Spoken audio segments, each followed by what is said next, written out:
Today is the long-awaited day of Steve's engagement party. Since Steve doesn't have parents, I, his grandmother, will be attending in their place. Thinking about the people who are going to become family, I can't help but feel a bit nervous. However, despite my worries, the engagement party went smoothly. Steve's fiancée, Nancy's parents were both smiling and conversing with Steve. Amidst all this, Nancy suddenly spoke to me. So it's true that Steve was raised by his grandma. Oh yes, didn't Steve tell you? He did. I just thought, no way. Nancy stared at me intently, as if assessing me again.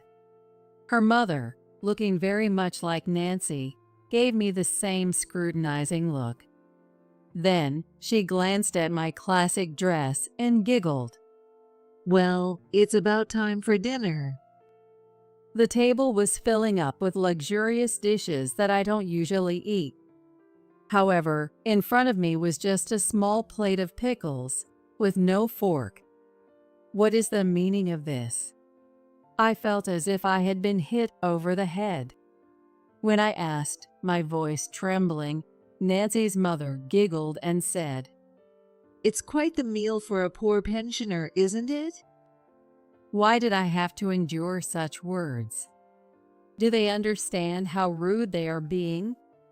Are these the people I'm supposed to become family with? My thoughts were swirling with anger, sadness, and frustration, and I couldn't say a word. Then Steve, who was sitting next to me, stood up silently and said in a terrifyingly low voice, That's enough. Let's go home, Grandma. I'll take you back to your high-rise condo. What? A high-rise condo. Ignoring Nancy's high-pitched voice, Steve continued, Grandma doesn't deserve to be treated so rudely. Because Grandma is. My name is Katherine Johnson. After living a busy life, I suddenly found myself 64 years old.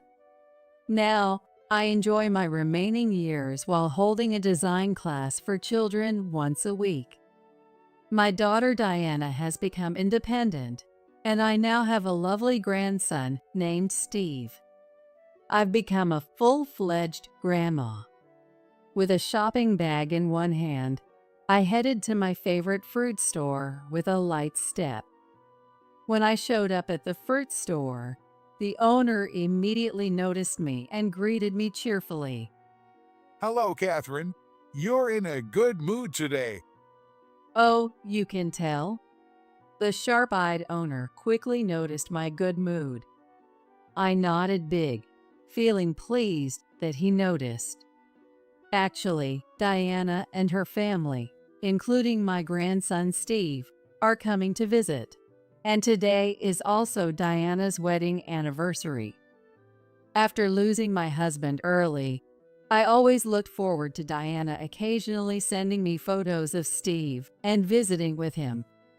Diana values not only messaging on her phone, but also writing letters by hand, sending them during the seasons and travels. A few weeks ago, she sent me a card from a family trip to a spa, mentioning they would visit for their anniversary. It's wonderful they're coming to visit on such a special day. That's great. By the way, the new cake shop in the neighborhood has the perfect cakes for celebrations. The owner was moved, as if it were his own family, showing me the town magazine with the cake shop advertisement. While the cake shop looked stylish and new, I shook my head in response. No, I thought I'd bake something myself. I came to buy the ingredients today. Since Diana's family was coming to visit for their special anniversary, I wanted to do something special to welcome them. I wanted them to have a wonderful anniversary. When I conveyed my feelings, the owner was so moved that he gave me a small discount on the fruit, calling it an anniversary discount. Then I went home, baked a cake, and eagerly waited for the three of them to arrive. As the sun set and the sky grew dark, I began to feel anxious. They're late. When Diana and her husband visit, they usually arrive by the evening. Diana is always diligent about letting me know if they're going to be late. It's strange not to hear from her this late at night. Could something have happened? As the night deepened, my anxiety grew. I couldn't bring myself to eat dinner alone when suddenly my smartphone rang loudly. I picked it up and saw it was Diana's number. I breathed a sigh of relief and answered the call. However, the voice on the other end was not Diana's but a calm male voice. Hello, this is the police. Are you the mother of Diana Johnson? Yes, I'm her mother, Catherine. Is something wrong, officer? Why is the police calling from Diana's number? I felt a chill and tried to keep my voice from trembling as I urged him to continue. Please stay calm and listen. There was a multi-car accident on the highway. And Diana? Diana, her husband, and Steve were on their way to visit me when they got into a serious multi-car accident on the highway. They were in critical condition, and I rushed to the hospital they were taken to. But by the time I arrived, it was too late. Diana and her husband had already passed away. Steve. Luckily, Steve had only minor injuries and was sitting alone in a hospital room, looking dejected. I'm so sorry you have to feel so lonely. Seeing him sitting there so helplessly, I couldn't help but hold his small body tightly. Steve tried to smile bravely and shook his head. It's not your fault, Grandma. As long as I have you, I'll be okay. But he couldn't hold back his tears any longer and started crying loudly. Holding him close, I resolved to raise this child as best as I could. I decided to take Steve in. I didn't think I could replace his parents, but I vowed to do my best to ensure he could choose any path in the future. So I cut back on unnecessary expenses. I stopped buying new books and trendy clothes. Luxury furnishings and branded items were out of the question. However, for Steve's growth, I spared no expense on tuition and living expenses.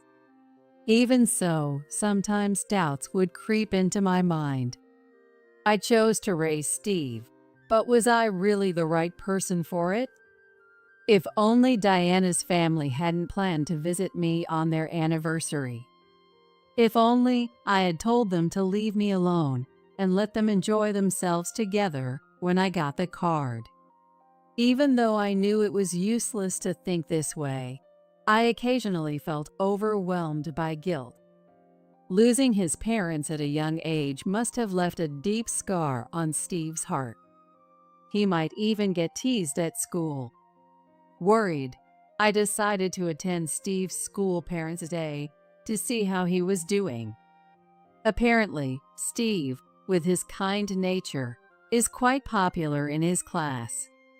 As soon as recess started, Steve was quickly surrounded by his classmates. I felt relieved that he didn't seem to be having a hard time when I overheard one classmate curiously ask, Steve, don't you have a mom and dad? That's weird. That innocent question sent a chill down my spine. They must have found it strange that only his grandmother was there instead of his parents. But contrary to my worries, Steve replied in a cheerful voice. But I have my grandma. He glanced at me briefly and then said proudly, My grandma is really kind. She cooks delicious meals, encourages me to try everything, and she can do anything. She's amazing. Wow, can she bake cakes? She sure can. They're super delicious. That's awesome. That day, I secretly shed tears when I got home and treated him to a homemade cake filled with fruits. From then on, Steve studied hard, graduated from a prestigious university, got a job, and moved away just like Diana. Raising a child for the second time was just as uncertain as the first, but I managed to get through it. Now, my joy comes from the letters Steve sends me. He must have watched Diana writing letters because Steve has always been diligent about writing, sending me letters on my birthday and other occasions. This habit continues to this day. Oh, a letter from Steve. One day, I opened the mailbox as usual and found a letter from Steve. I hurried back home, excitedly opened the envelope, and read the letter. Besides the usual updates, he mentioned he had a fiancée. Her name is Nancy Simpson, a cheerful colleague from his workplace. He finally found someone special. He also wrote that they were thinking of getting married and wanted to meet me. Nancy wanted to invite me to a restaurant. Feeling tears well up as I read about Steve's growth, I circled the date on the calendar in red. Because I was looking forward to it so much, the promised day arrived quickly. The designated restaurant was quite upscale, so I decided to wear a formal dress for the first time in a while. As I sat and waited, Steve soon arrived with a woman. Looking up at the grown-up Steve, my heart was filled with joy and pride. Long time no see, Grandma. How have you been? Of course, I've been well. It's good to see you looking well too, Steve. As I mentioned in my letter, let me formally introduce you. This is my fiancée, Nancy Simpson. Nice to meet you. I'm Nancy Simpson. Nancy sincerely greeted me. Nice to meet you too. I'm Steve's grandmother, Catherine. I followed her example and greeted her. Then I thought I heard a soft chuckle from Nancy. Curious, I looked up to see her staring at me intently. That scrutinizing look lasted only a moment before she flashed a friendly smile. I'm so happy to finally meet you. Steve talks about you all the time. I've always been curious. Hey, stop it. It's embarrassing. It's true, though. Watching the two of them laugh together, I decided to dismiss the discomfort I felt earlier as my imagination. It was clear they had a good relationship. Steve, who had gained various experiences in the workplace, chose Nancy himself. I had no reason to worry. The dinner went smoothly. As Steve had said, Nancy was cheerful and a great conversationalist. It seemed she worked in sales at a clothing store, and although she was in a different department, she and Steve often had lunch together. Spending time together, they gradually grew closer. Hearing about their beginning and stories from work was so enjoyable. When caught up in the bittersweet tales, laughing like a teenager and savoring the food, Steve eventually stood up with a hint of embarrassment. I'll be right back. Just need to use the restroom. As soon as Steve left, Nancy suddenly spoke in a blunt tone, completely different from before. So it's true that Steve was raised by his grandma. Oh yes. Didn't Steve tell you? He did. I just thought, no way. Nancy stared at me again with that appraising look. I had made sure to follow the dress code, but I wondered if there was something off. It seemed to me that Nancy was disappointed by my modest dress. But don't worry. I can love Steve no matter what his flaws are, and I'll take good care of you in your old age too, Catherine. What? I felt like she had just said something very rude. While I was still stunned, Steve returned with a cheerful, "I'm back." Nancy quickly put on her friendly smile again, acting like nothing had happened. Is Nancy really the right person for Steve? I felt a bit uneasy, but I didn't know everything about Nancy. I didn't want to dismiss the person Steve chose, so I swallowed my anxiety. The wedding preparations progressed smoothly. And before I knew it, today is finally the day of the engagement party. Since Steve's parents had passed away, I was naturally attending in their place. Nancy's family had booked a luxury hotel for the occasion, saying it was a special day. Apparently, they had known the hotel manager for a long time, and he was happy to accommodate the engagement party. Thinking about the people who would become my family made me a bit nervous. Also, I had only met Nancy that one time at the restaurant, and the unease I felt then was still stuck in my throat like a bone. But despite my worries, the engagement party went off without a hitch. Both of Nancy's parents were cheerfully chatting with Steve. We've heard a lot about you from Nancy. Yes, she says you're doing an excellent job at work. I hear you're even up for a promotion next year. Oh no, I still have a long way to go. Steve responded modestly, looking a bit embarrassed. Just as Nancy came to greet me, Steve must have gone to greet Nancy's parents. It seemed they liked him, and I felt relieved. Don't be so modest. Someday, you might even contract with our company. Oh, your company? Didn't I mention it? My father runs an apparel shop. He is even contracted with famous designers from Paris and other top designers worldwide. Well, hey, Nancy, this isn't the time to boast. Oh, sorry. I just got carried away. Apparently, Nancy's father's company had quite a reputation in the fashion industry. He handed me a business card, but I didn't recognize the company name.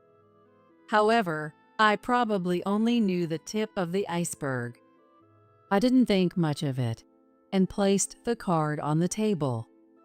So, it seems everyone here has experience in the fashion industry. Steve's workplace was also related to fashion. Additionally, all of Nancy's family members were involved in running apparel shops. I was thrilled to find such a common ground that could liven up the conversation. Everyone, including you, Catherine? Yes, actually, I used to be a designer. Before I took in Steve, I had worked as a designer. Although I no longer worked as one, those days as a designer were some of the brightest memories I had.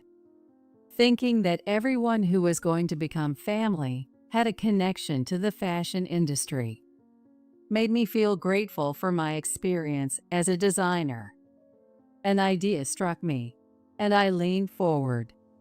Since this is such a special occasion, to deepen the bond between our families, how about I design Steve's tuxedo and Nancy's dress? And we can choose the fabrics together. It would be a wonderful gift to celebrate the two of them. Of course, it was up to Steve and Nancy, the main people involved, to decide. Even though the final decision was theirs, I thought it was a lovely idea. I wanted to do something for them, to celebrate their special day in my own way. When I made the suggestion, Nancy's family looked at me in surprise.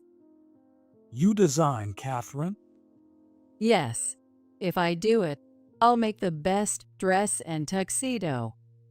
I would have to start by researching the latest trends.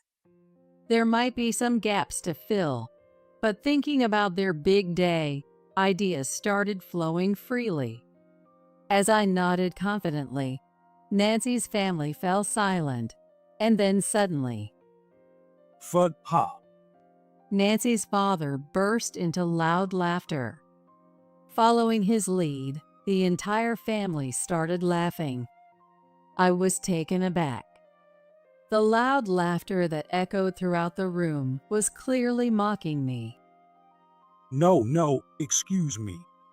I just didn't expect such a suggestion. Nancy's father said after laughing for a while and then clearing his throat.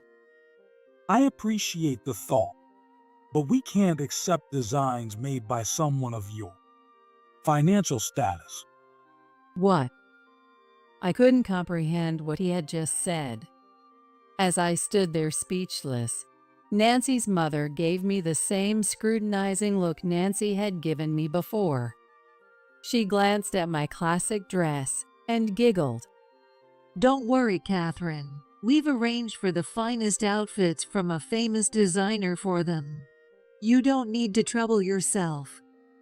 I didn't propose this out of concern for money. Well then, let's get on with dinner. Nancy's mother clapped her hands loudly, ignoring my words. As if on cue, servers began bringing in the dishes. However, while luxurious dishes were placed in front of Nancy's family, all I received was a small plate of pickles with no fork. What is the meaning of this? I felt anger bubbling up inside me at the blatant mockery. Nancy's mother, in a tone that showed no remorse, said, "Oh, I'm sorry." But isn't this quite a meal for someone living on a pension? Steve must be struggling. She's just a grandma who can't even afford to buy a single cloth for her adorable grandchild. It must be quite a challenge for him to take care of her. Nancy's father started eating without waiting for us, pretending to be genuinely concerned for Steve. Steve was at a loss for words. Steve is kind, so he probably can't abandon you, but maybe this is a good chance to cut ties. Yes, Steve, you're still young. It's a shame to waste your earnings on an elderly grandmother with a short time left. Nancy's family said, laughing as if they found it amusing. Why did I have to endure such mockery? Why was I judged and laughed at for my appearance and clothes? Realizing the source of my discomfort and frustration, I was left speechless by their insults. The atmosphere, which I thought was harmonious, had turned dreadful. I decided it wasn't good to stay and began to leave. But Steve stood up faster than me. That's enough. Steve placed the engagement gifts on the table and turned to me. Sorry for wasting your time. Let's go, Grandma. I'll take you back to your high-rise condo. What? A high-rise condo? Nancy exclaimed in surprise at Steve's words. Steve ignored her. No, it's just a poor old lady showing off. What does she know about anything, wearing such shabby clothes? That's right, Steve. There's no need to lie to protect her. As we started to leave, their anxious voices called out to us. I was exasperated that they kept talking, but Steve couldn't stand it any longer. He turned around, his eyes blazing with anger. When did I ever say that? Please stop being so disrespectful to my grandmother. I can't let this go any further. But she wore a modest dress at the restaurant, and today too. My grandmother has never relied on me for money, and unlike you, she doesn't judge people by what they wear. She raised me after I lost my parents, doing everything she could. You have no right to speak ill of her. It was rare for the usually calm Steve to raise his voice in such intense anger. I was surprised, but also touched that Steve was standing up for me. You said you wouldn't accept designs from someone poor. Well, I refuse to be part of your family. What did you say? I'm calling off this engagement. Wait, Steve. That's too sudden. Yes, Steve, you should reconsider. The family that had been mocking us suddenly looked panicked. Nancy desperately clung to Steve, but he ignored her. Then, as if a thought struck him, he turned to me. Grandma, do you have your old business card from when you were a designer? Yes, I do. Could you lend it to me? Of course. I had brought it in case the conversation turned to my past work during the engagement party. I took out the business card from my bag and handed it to Steve, who then showed it to Nancy's mother. This is my grandmother's designer name. As soon as Nancy's mother and Nancy saw the name on that small card, their eyes widened in shock. Diana Karen, could it be that Diana Karen? Diana Karen, the famous designer, the avant-garde artist who created outfits for celebrities. Actually, when I worked as a designer, I didn't use my real name. I took the name Diana Karen from my daughter Diana's name and kept my identity secret, avoiding publicity entirely. I thought I had left the industry, but it seemed my name hadn't been forgotten. My grandmother quit her job as a designer to raise me. She never spent money on herself to ensure I would never be in need. I can't forgive anyone who disrespects her. Please never contact us again. Having said what he wanted, Steve turned to leave. The three of them came desperately chasing after. Wait, no, please wait, both of you. Catherine, we were terribly rude earlier. Realizing that Steve wouldn't talk to them anymore, Nancy's father hurriedly apologized to me. But I clearly remembered how they had laughed at me, judged me by my appearance, and were obsessed with money. Steve had spoken out so strongly. I knew I had to confront my feelings too, so I firmly said to the three of them, I also oppose my beloved grandson becoming part of your family. Catherine, Steve. Thus, our engagement party ended in a complete mess. However, neither Steve nor I had any regrets. Steve was initially downcast, feeling betrayed by Nancy, but he eventually realized it was better to know her true nature before marriage. Afterward, Nancy spread rumors at work, claiming I was the victim of Steve suddenly calling off the engagement. But thanks to Steve's sincere explanation and Nancy's reputation, the misunderstanding didn't spread and soon died down. Despite everything, Nancy still played the victim, saying, I lost the chance to boast about having a wedding dress designed by the legendary designer. People around her were exasperated by her behavior, and she eventually had to resign. Steve wrote to tell me that he had regained his peaceful daily life. However, I still had a minor issue on my end. That was, Catherine, we're so sorry. Please forgive our rudeness.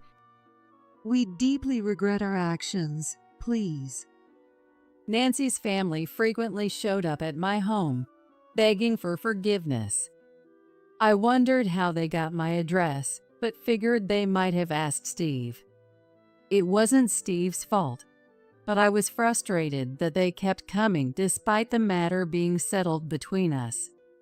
I shook my head at the camera on the intercom. No, what's been said can't be unsaid. Not only had Nancy resigned, but her father's company was also struggling. The reason was that word had spread about them insulting the famous designer Diana Karen. One of the renowned designers contracted with Nancy's father's company happened to be my former student. When she heard about the incident, she was furious and promptly withdrew her products. and apologizing for money doesn't mean anything to me. If you persist, I'll call the police. I calmly warned them, but the three of them wouldn't stop barging into the high-rise condo. Eventually, complaints from neighbors led to the police issuing a strict warning to them.